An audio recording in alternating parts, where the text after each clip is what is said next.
Sleep is the greatest performance enhancing drug that athletes simply aren't abusing enough. A major study of judges in the courtroom found that the time zone change in spring, which reduces everyone's sleep by an hour, consistently led to such judges given harsher sentences on that specific day, seemingly due to this 1 hour less of sleep. Most people are aware that getting a really good night's sleep on a consistent basis is critically important, but most people simply don't know how to do this effectively. In this video, I'll discuss how to improve your sleep, but more specifically, improve the quantity, quality, regularity, and timing of such. I could spend a whole video discussing just the benefits of sleep alone, but sleep quite literally improves every facet of our lives. But I'd like this video to instead focus more on how to efficiently sleep in the first place instead of this. Sleep can be categorized into 90-minute cycles. Specifically, they are called ultradian cycles. Each ultradian cycle has 4 stages of sleep, with stages 1 to 3 being non-REM sleep and stage 4 being REM, aka rapid eye movement sleep. This is a fundamental distinction that must be understood to understand later concepts in this video. Stage 1 of sleep is light sleep. It's only a few minutes, roughly 1 to 7 minutes, and it is the transition between wakefulness and sleep. I do not want to over detail each stage of sleep, but just remember that your muscles relax, your brain waves slow, and you may experience hypnic jerks during this stage that can wake you up. I'll give in greater detail about this in the description in this video if you are interested. Stage 2 of sleep is deeper sleep. It is approximately 10 to 25 minutes, changing as the night progresses. Your body temperature drops and your heart rate and brain waves slow further. In stage 2, you are less sensitive to the environment and it's harder to wake up than in stage 1. Stage 3 of sleep is deep sleep. It is approximately 20 to 40 minutes, decreasing as the night progresses. This stage is crucial for physical restoration, tissue growth, and immune function. Sleepwalking can also occur during deep sleep, but it's very difficult to wake someone up in this stage, and if they are awakened, they may feel very groggy. The final stage of sleep is REM sleep. Unlike non-REM sleep, which overall decreases as the night progresses, REM sleep increases in each ultradian cycle as the night progresses. It is initially about 10 minutes, but increases to as long as 60 minutes in later ultradian cycles. REM sleep is essential for cognitive functions like memory consolidation, learning, and emotional processing. Most dreams occur during this stage, so your body is in a state of atonia, which is temporary muscle paralysis, to prevent acting out in dreams. You should note, however, that every time we finish REM sleep, the ultradian cycle as a whole has completed, and so we very briefly that is, wake up before going back to sleep once again. So, deep sleep is for the body's physical restoration and occurs more at the start of the night, and REM sleep is for the body's cognitive restoration and occurs more at the end of the night. Why is this important? Well, let's say someone normally falls asleep at midnight and wakes up at 8 AM, but they have now got to get up for work earlier and wake up at 6 AM. Technically, they have only lost 2 hours of total sleep, and so a 25 decrease, that is going from 8 hours to 6 hours. But since REM sleep is far more prominent later on in the night, the amount of REM sleep you could have lost is more like 60-80%, even though you've only lost 2 hours out of the 8 hours of sleep. This is the exact reason why sleep deprivation often first impacts REM sleep. leading to mood swings and cognitive impairment. I discussed in my video about memory how if you don't sleep the first night after learning, you lose the chance to learn such memories, even if you sleep amazingly well the next night. This is because you can't catch up on sleep as such. If you want more detail on memory consolidation, I recommend you watch my video detailing that topic completely. Wait a minute, you can't catch up on sleep. Unfortunately, if you have a poor night of sleep, you can't make up for that lost sleep the next night and catch up as such, despite your parents seemingly being convinced of this myth. If you don't snooze, you do lose, at least in this context. The good news to arise from this, however, is that even though you can't catch up on sleep, you can do what's known as sleep banking. This is where you know you are going to have poor sleep in a few days, so leading up to that event, you sleep for longer than usual to have more energy for that upcoming event, thus preparing your body for that loss of sleep that is to come. To conclude, you can't catch up on lost sleep, but you can sleep more to prepare your body for bouts of upcoming lack of sleep later in that week.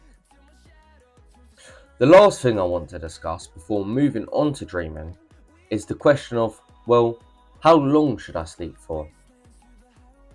To quote Dr. Matt Walker, you should sleep for as long as you possibly can sleep. This is because there is data out there that getting out of bed at the end of a 90-minute ultradian cycle is easier to do than during deep or REM sleep, since you are awake at that end of a 90-minute ultradian cycle, as I discussed earlier. But if you throughout the day feel groggy, then it's very likely that an extra hour of sleep will help you feel more refreshed throughout the day. Even if you wake up midway through an ultradian cycle, that makes it harder to get out of bed in the morning. If you wake up in the morning and you feel you have more sleep in it, go for it.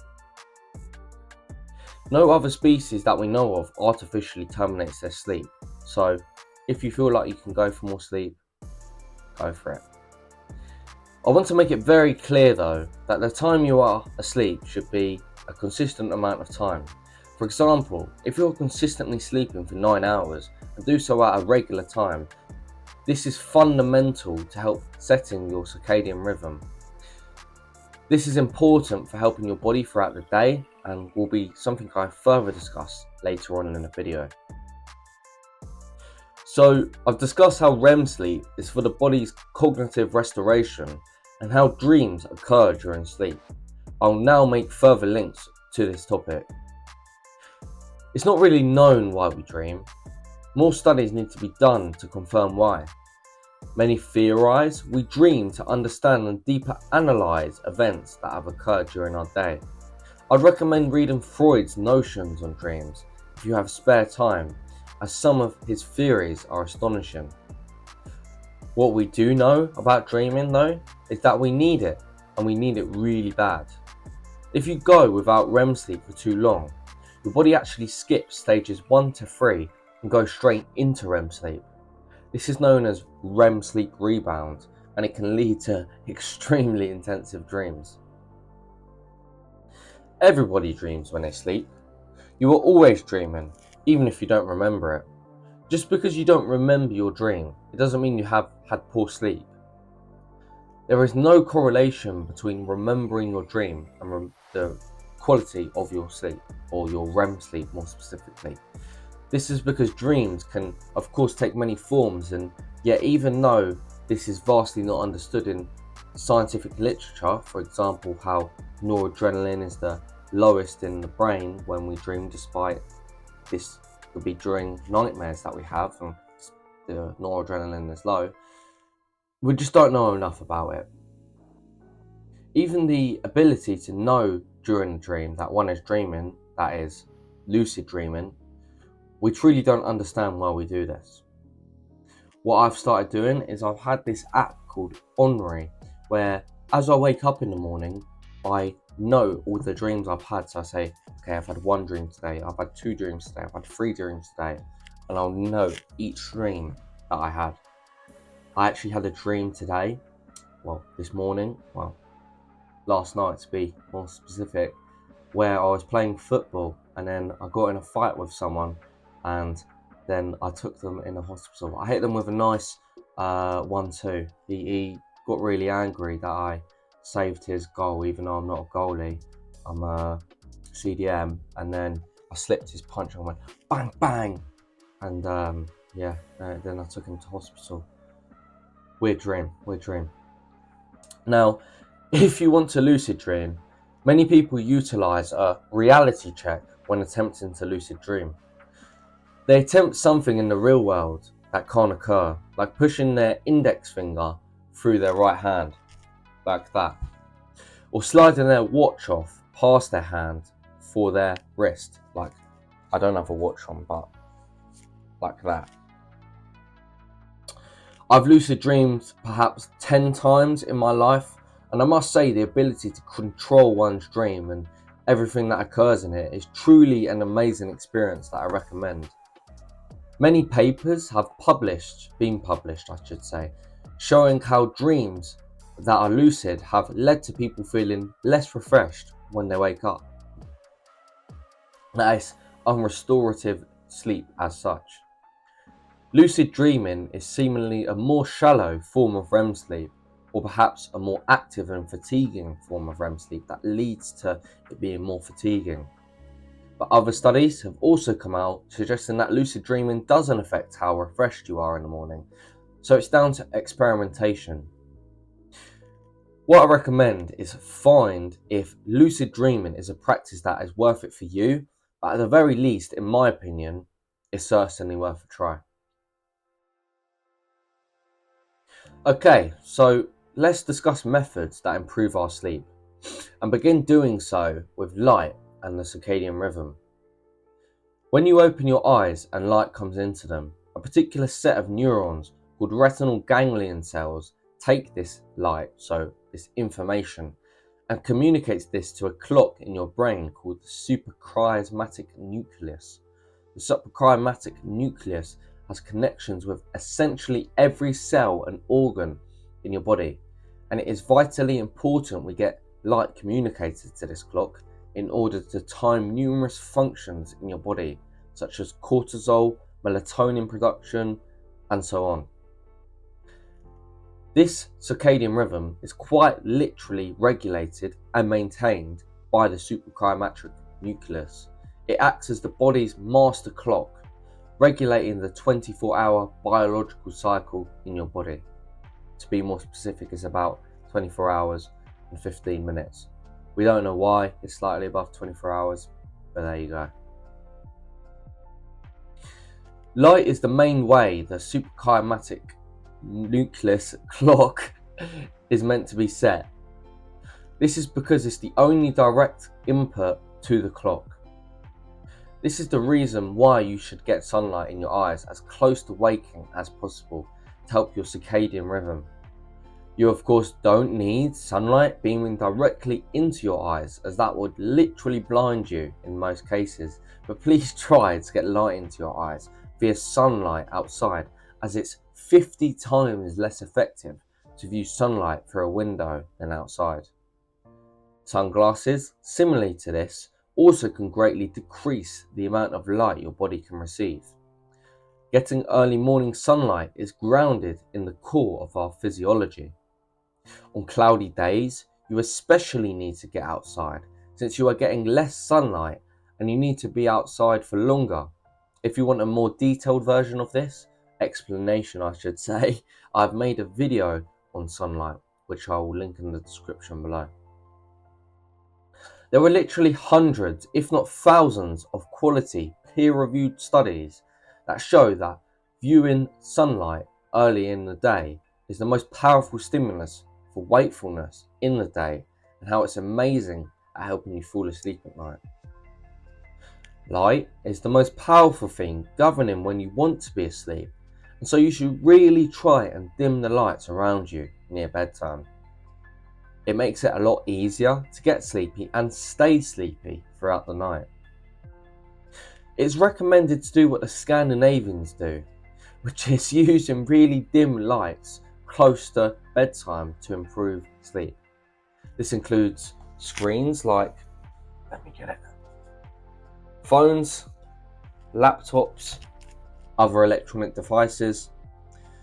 I don't want to discuss neurochemicals too much, but melatonin, which is the neurochemical responsible for making you sleepy, is released when you see darkness. On the other hand, when you see light, melatonin release is inhibited.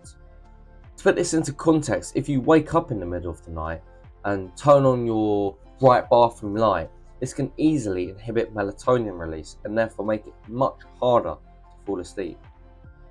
I'm not saying if you wake up in the middle of the night, you should go to the toilet in pitch black, as that would probably make things a mess, especially as a boy.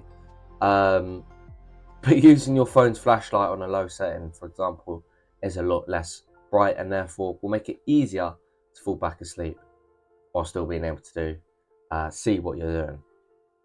Just make sure though you're not afterwards scrolling through Instagram at 4 a.m. in the morning, because remember, melatonin won't continue to be released and your body will wake up due to the light. I'm not too well researched in the red and blue light that can be given from phones. I believe that there isn't enough evidence on the topic, and so I wouldn't class myself as well informed on the topic. I guess you could. I say I'm well informed that there isn't enough information on the topic. Yeah, many also believe that the blue light from electronic screens further helps keep you awake. But yeah, I believe that there isn't enough scientific literature that supports that, and we need to do further research before going to that conclusion specifically. I'm going to now discuss coffee's effect on sleep, but only briefly and in low analysis, as I made a whole video talking about just coffee. Caffeine binds to the adenosine receptors in your body, which, as I've discussed in my coffee video, stops adenosine from latching onto these adenosine receptors, as the caffeine you consumed does so instead. Excuse me. One actual step I want to repeat from that video on coffee I made is to wait 90 to 120 minutes before consuming coffee, as daunting as that sounds, after waking, as this clears out any residual adenosine circulating in your system from waking up and helps your body wake up on its own by carrying out its natural bodily reactions. I'd like to also clarify the difference between melatonin and adenosine, as both are neurochemicals that contribute to the feeling of sleepiness. Melatonin is regulated by the circadian rhythm and released in response to darkness, while adenosine accumulates throughout the day as a result of sleep pressure, and it increases the longer we stay awake. This explains the phenomenon experienced after an all-nighter. Despite having high levels of both adenosine and melatonin due to prolonged wakefulness and darkness, you may feel a sudden energy boost in the morning when you wake up. Well, not wake up because you've been awake during the all-nighter. You get what I mean. This occurs because your circadian rhythm is programmed to promote wakefulness at this time, so it triggers the release of cortisol to help you stay awake, and because there is no longer darkness, because it is the next morning, there is no longer melatonin either in your system. This is, of course, neglecting the fact that there's also adenosine in your system. There's obviously going to be sleep pressure, and by the end of that day, after doing an all-nighter, the adenosine will compile so much and there will be so much sleep pressure that the second it gets too much, especially if there is no light and melatonin is released once again and your circadian rhythm is starting to get to the hours where you're back to sleep, you're just going to go boom, crash out, go straight to sleep. Now, Temperature is another powerful tool to utilise for sleep. It's a lot easier to fall asleep in a cool environment in comparison to a hot one. In fact, your body thermoregulates to make itself colder each night, so it's easier to sleep. Every night when you sleep, your body drops 1 to 3 degrees, and that drop in temperature makes it significantly easier to do so. Keep in mind though, that your body's ability to thermoregulate does weaken as you grow older. Although older people generally speaking need less sleep anyway, so this is in part dealt with naturally. If you want to lower your body's temperature unnaturally with an external force, you must actually use hot forces to make yourself feel colder. Hot showers, baths, and saunas are all great tools to heat up your body, but after your body cools off from being in these hot environments, your body temperature will go down, and so doing this in the evening will help you fall asleep. The opposite is also true. If you were to take a cold shower/bath every night, your body after doing such will thermoregulate and warm up. Makes sense, right? This will keep you awake at night, so don't take a cold shower at 3 AM in the morning. One cautionary note to utilising saunas though before bed, I do this after MMA every night, so I find this very interesting, is to be careful to not dehydrate yourself. You need to be hydrated to sleep well, and if you drink water too close to bedtime, this will lead to you potentially waking up in the middle of the night to go to the toilet. This especially impacted me because I'm doing, say, 3 hours of MMA. I'm already going to be dehydrated of that. I'm going to drink loads of water, and then I'll go into the sauna after, get even more dehydrated, and then so I'd have all of these electrolytes, all of the water to replenish and get rehydrated, but then this would cause me to wake up in the middle of the night and need the toilet. So just be careful of that. Now, timing of exercise and diet can of course also impact sleep, but I think it's fair to say that light viewed by the body is far more effective at improving sleep. Shifting your exercise and food intake to the daytime can help with your sleep, but I wouldn't get too caught up in doing so and would focus on other sleep enhancing practices first. Like I said, I train MMA 6 PM to 9 PM, and after take a sauna and even a shower before coming home, and then I eat dinner and I'll go to sleep around 11 PM. I sleep more or less just fine, just be careful of waking up in the middle of the night and go to the toilet.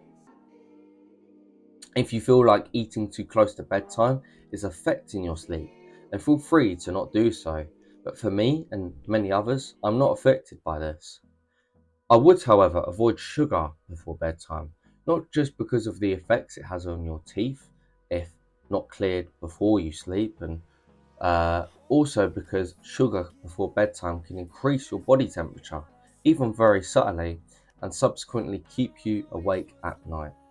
Naps are another great tool that can be very beneficial to improving sleep, provided they're less than 1 ultradian cycle. You don't have to take naps, but it helps many people stop their midday crash and function far better following such nap. Albert Einstein, for example, famously slept 10 hours a night and took regular daytime naps. There is an abundance of examples of famously smart people napping throughout the day, and to me, it makes sense why. Naps clear adenosine that has built up in your body. This allows you to no longer feel sleep pressure and therefore have improved attention, concentration, focus, energy, decision making, and much more. This is also why naps shouldn't be longer than 1 ultradian cycle, which remember is 90 minutes long. If you nap for longer than 1 ultradian cycle, this will clear too much adenosine, which you don't want, because this lack of adenosine will make it a lot harder to sleep at night. Many people report having sleep inertia when taking naps longer than 30 minutes. This refers to grogginess and it impairs cognitive and physical performance upon waking, typically lasting for 15 to 30 minutes long. This can therefore be counterproductive, and so I try to avoid naps longer than 30 minutes to not experience sleep inertia or clear too much adenosine.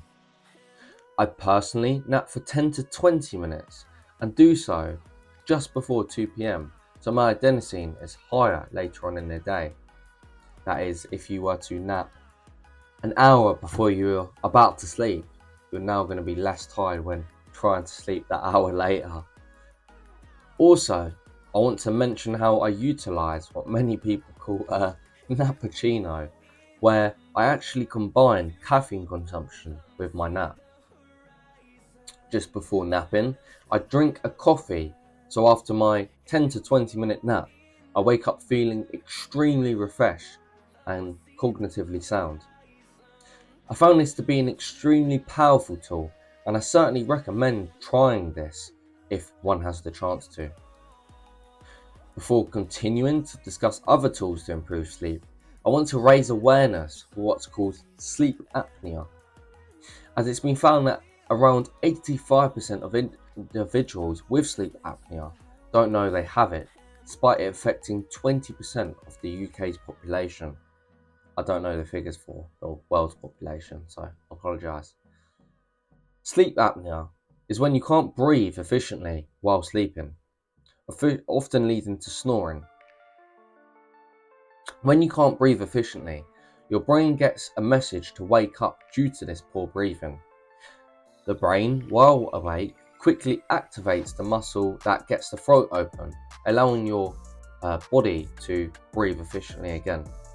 And the brain after this then goes back to sleep. This only takes a few seconds, with you probably not even aware this is occurring. But through this repeatedly occurring, this can lead to you having poor quality of sleep and lead to numerous health issues, taking even years off your life. Sleep apnea can be caused by obesity, mouth breathing, aging, alcohol, swollen tonsils, and more. Common symptoms of sleep apnea include snoring, gasping or choking during sleep, morning headaches, chronic daytime sleepiness, fatigue, irritability, impaired concentration, and more. If you suspect you're suffering from sleep apnea, I'd recommend you to contact your doctor with any concerns you have as soon as possible. And on top of that, utilise apps on your phone like Sleep Cycle, which can listen out to snoring. I was just going to get it on my phone, the Sleep Cycle app that I use.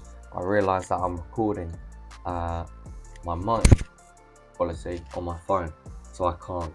But I'll give a picture on screen of the app that I use. It helps you detect for snoring and you can even hear sleep talking. Like I have about 20 recorded voice notes of me just sleep talking, and it's quite interesting. Many people get caught up in the idea of trying to find the ideal sleeping position for sleep, when in reality it depends on your body's needs, comfort and health conditions. Back sleeping provides benefits like supporting the spine in a neutral position and minimizing pressure on joints, but can worsen snoring and sleep apnea.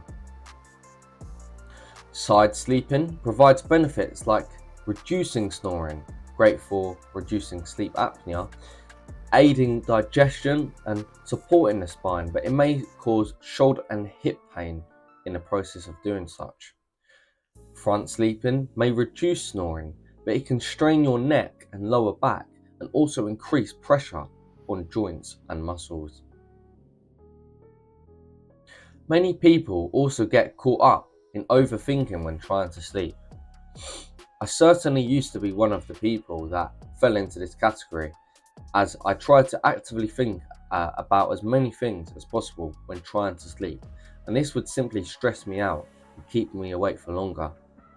Low cortisol is needed for sleep, and so you should avoid overthinking when you're trying to sleep and solving your problems for the day.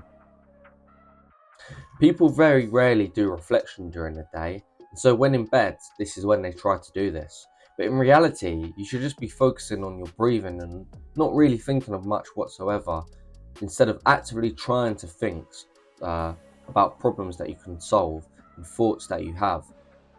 This will just keep you awake. If you are struggling to focus on just your breathing and really shallow thoughts and feel that your mind is almost eating you up and it's stressing you out because you can't control your mind, I'd recommend meditation. I've deeply analysed meditation in my first ever video, and if you want to focus on this kind of thing, I'd definitely recommend you watch that video.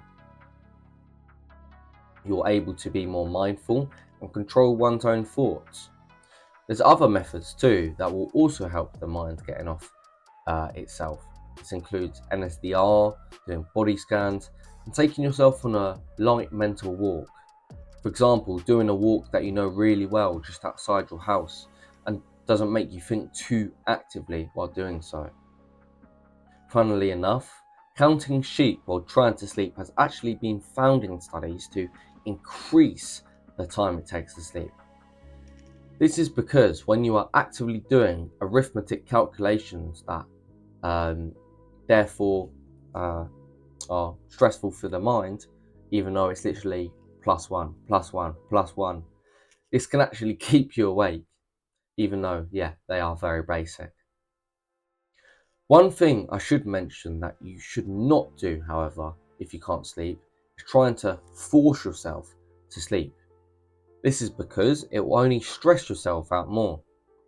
If you can't sleep or go back to sleep, simply aim for relaxation. Don't go on your phone, as remember this will wake you up, or do any of the other 50 things I told you not to do in this video. Just simply relax. Use your time in bed while not asleep but trying to sleep as a way to say, okay, tonight's not a perfect night, but I will use this time to let my body and brain relax and calm down. If you fall asleep after doing this and not forcing yourself and stressing, sleep, it's a lot easier to sleep by not doing that. If you fall asleep in this time, like I just said, then great, and if not, then no worries, you'll still have been relaxed, and that's a lot better than spiking your cortisol massively. My phone just ran out of storage mid-recording. Thankfully, it saved the voice recording. I'd be a bit annoyed if I was 35 minutes in and then I'd have to redo it, but it would have been my fault. So I've just deleted about 12 gigabytes worth of storage and we keep them going. If you wake up in the middle of the night, one thing I haven't mentioned yet that you should do is not to look at your clock. If you know what time it is when it's the middle of the night, this can only make matters worse for trying to go back to sleep, because it can trigger anxiety and stress you out. This is a common theme I've continuously brought up that you should aim to keep low when trying to sleep. Keep hiccuping. If you are trying to sleep, there is this stressfully loud noise outside. Earplugs are great for blocking them out, provided they don't hurt your ears. Eye masks as well improve your ability to fall asleep too, if it's too light outside, provided they aren't too tight and the environment isn't warm.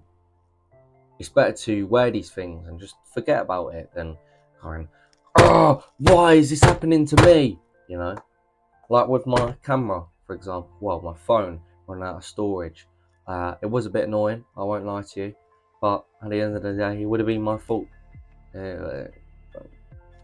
Enough said, No need to stress about it. Now, a good way to help track and optimize your sleep are sleep trackers on your phone, like the Whoop app, similar to the Sleep Cycle app I discussed earlier. These apps can definitely help optimize sleep. Just don't have anxiety over sleep caused from it, as this can be counterproductive. You can also use your phone or other electronic devices to listen to white noise while sleeping, as this can help mask external noise and improve sleep. Many people hate white noise when trying to sleep, and there isn't a lot of studies on it, if I'm not honest, on the use of auditory practices to improve sleep, but it's worth a try. See if it works for you. The final topic I want to discuss in this video is supplementation to improve sleep. I purposely left this to last as I don't want you guys to over rely on supplements when you can actually do real natural protocols instead of relying on dog shit supplements, to put it plainly. Some are of course good, and that's what I'll talk about now. When consuming supplements to improve sleep, start with one supplement at a time. Don't start off using them all together, as you won't be able to isolate what works for you and what doesn't. Don't just go to the pharmacy, get like 5 different sleeping pills, take them all in one night, then pass out and be like, oh, it works, brilliant. Not effective whatsoever. Of course, make sure to consult your doctor and follow all natural health steps first to increase sleep. That's my lawyer coming out of me. I'm going to issue that disclaimer straight away. I'm not getting sued just because you decided to take one of the supplements I personally have found is good in the studies and sources that I've researched. And I also want to mention that I personally only supplement these things on nights where I really need to sleep for an important day following. I really try not to rely on them, if you cannot tell already. Now, apigenin is a supplement I occasionally use to help with stress and thinking less. I find that I focus less when trying to sleep under apigenin, and it allows me to drift off to sleep easy. On days where I'm doing something really important the next day, and although I'm generally good at controlling my mind, I'm like, oh, what if this occurs tomorrow? What if that occurs tomorrow? I find this helps ease it off even slightly for the biggest, most important events that I'm going to do in the following days of my sleep. I find that I focus less when trying to sleep under apigenin, and yeah, it does really help me drift off to sleep easier. I also supplement this with magnesium L-threonate, as magnesium has been found in numerous peer-reviewed studies to help you feel more tired and fatigued, therefore improving sleep. When supplementing magnesium, however, about 5% of people report that magnesium disrupts their gut and digestion and gives them diarrhea, so please be aware of this. If you have diarrhea, please don't take magnesium. It's not a good idea. So yeah, just look out for that. And with supplementing electrolytes as well, I supplement, long story short, sodium, what's it called, chloride, so just salt, and I also supplement potassium citrate for obviously potassium, but also magnesium malate, and well, I also do honey, but that's not an electrolyte. And the magnesium malate, if I was to ever have diarrhea, yeah, I'll just stop supplementing it because it increases the intensity, to put it lightly, of it. So yeah, watch out for that. Now, one thing I would watch out for and personally would not supplement is melatonin. The neurochemical I discussed earlier, which is released by the pineal gland in a state of darkness and inhibited by light. Supplementing melatonin has been linked to suppressing other hormones, and in children has actually been linked to suppressing the onset of puberty.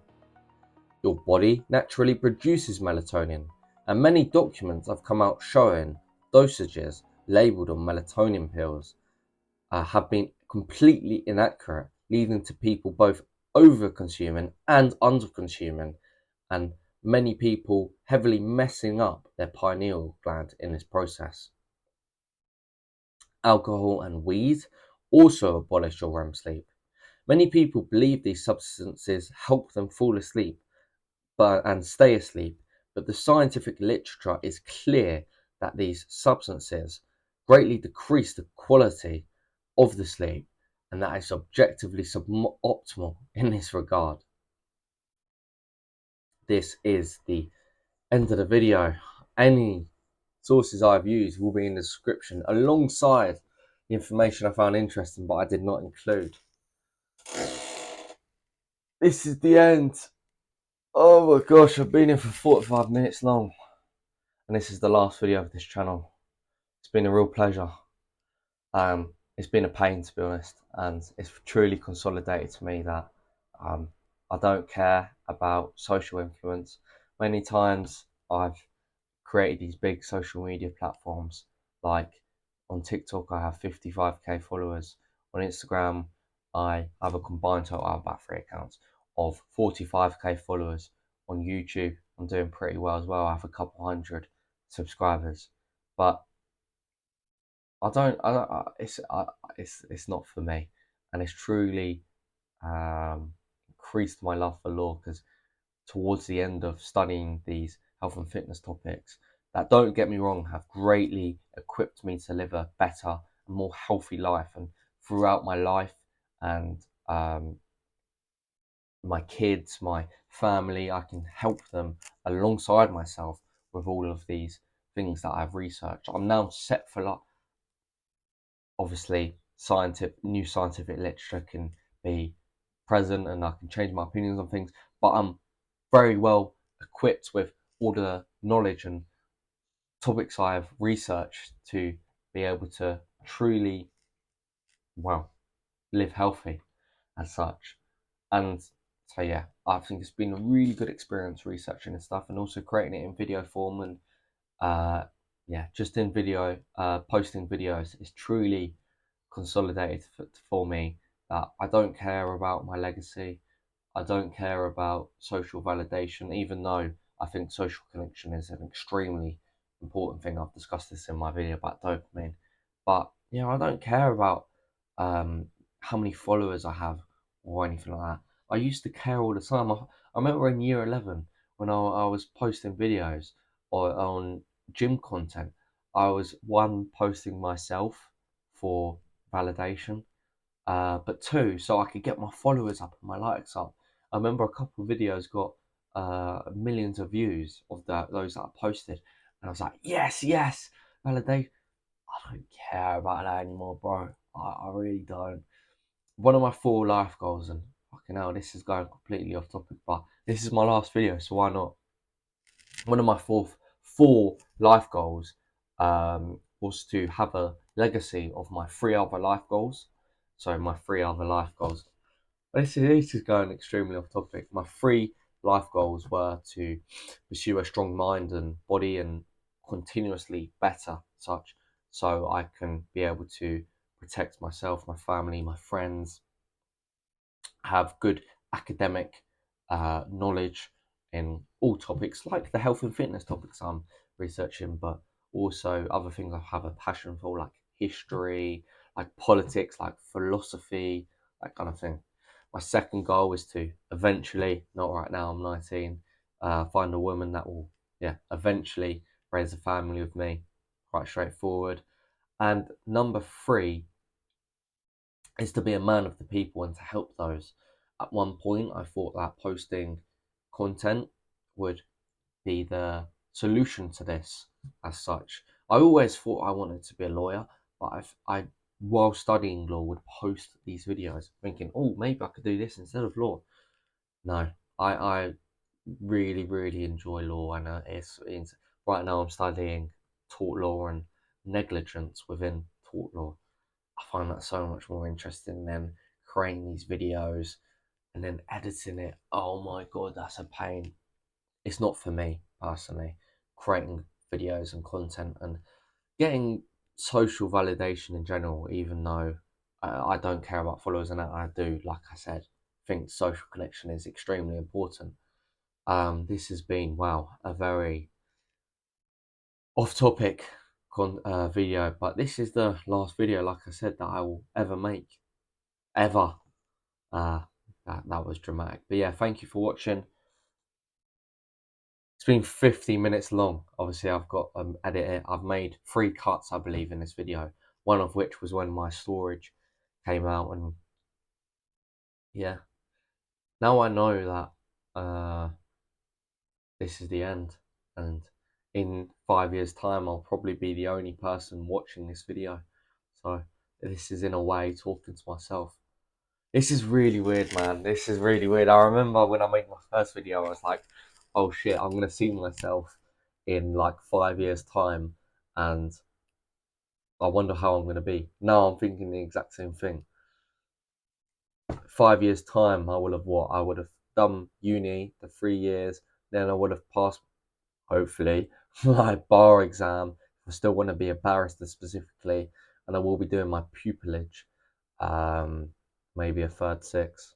I don't know, we'll see. So I'll be in a completely different mindset, or well, hopefully the same, because I truly believe the things that I'm saying currently. I know everything can adapt and evolve. So yeah, I'm curious to see how much I've changed. My hair, I want to see how that changes. My face, I've just started about a month ago. Oh my god, I just choked on my own spit, cutting my own hair. And wait, it's this side. I was doing myself a really good fade, yeah, and then right at the very top, I thought, oh, let me just finish it. I'll go grade 7 on here. I forgot to put on the clipper, and then yeah, so now I literally had to go grade 0 all around. And now, yeah, this is like a week ago, by the way, so it's growing back. I want to see if I'm still cutting my own hair. That will be interesting. If I've keeps my beard, I really want this bit. I think I said in my first video as well, and this bit, and just the front in general to have grown more. What else? My skin. Yeah, we need to. It's basically gone now, but I've literally got my benzoyl peroxide right next to me, alongside my minoxidil and thing that my grandma gave me. It was some French brand. It's like lip balm because I ran out of Vaseline. Yeah. My whole mindset right now is that I need to. Let me just itch my eye. I've been talking like 7 minutes. The video has ended. What am I doing? Anyway, the whole video. No, I'm just messing up what I'm saying. My whole mindset is that I need to constantly improve and better myself as an individual. And if I truly grind, I will succeed. And by constantly working hard, I will be successful. And that's all that matters. I might not achieve all the goals I want to achieve, but as long as I try my hardest, that's what matters. And so I will apply myself as hard as I can and as truly amazingly as I can to all my goals, and that's the best I can do. Thank you for watching, and I'll get sad now. This is my last video. Yeah, bye.